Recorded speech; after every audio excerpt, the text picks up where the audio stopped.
Hey friends, it's Andrew Ellett with a short post-election market update for you.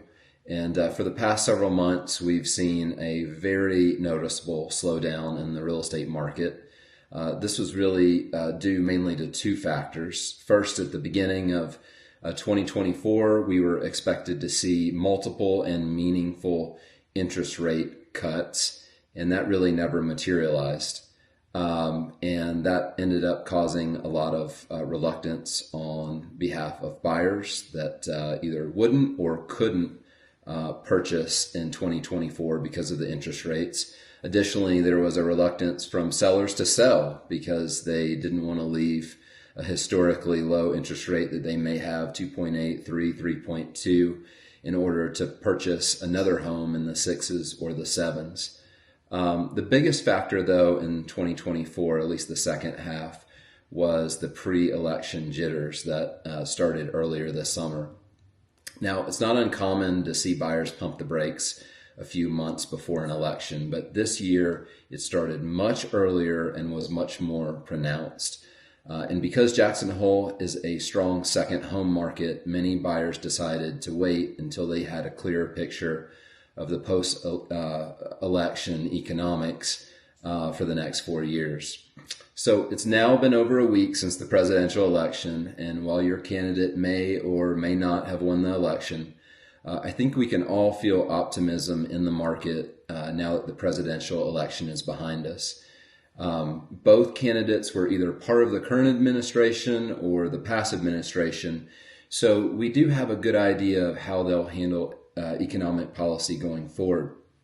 Since last Tuesday, we've seen the stock market reach an all-time high.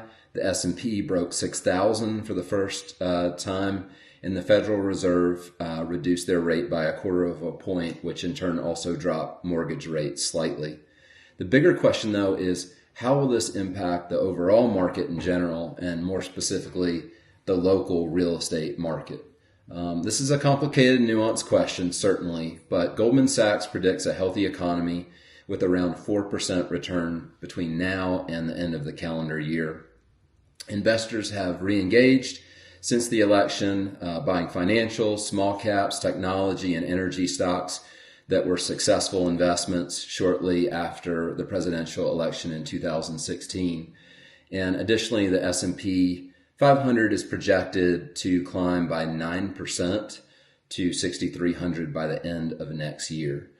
Goldman Sachs writes, the resolution of political uncertainty is a key near-term driver for stocks and tends to drive strong year-end returns following a presidential election. And while I'm not an expert in the equities market, I do know from a real estate perspective how this drives the local real estate market.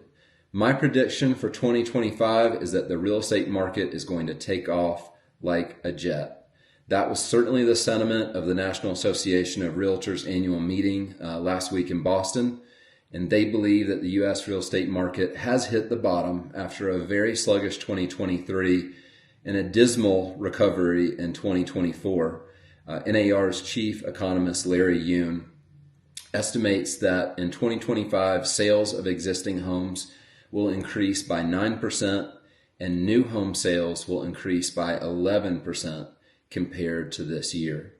There is still historically low inventory in the market, and with a stronger economy, less regulation, expected tax cuts coming down the pipe in the next year, a reduction in interest rates throughout 2025, and a lot of pent-up buyer demand, I'm expecting a vibrant real estate market to return in the coming year.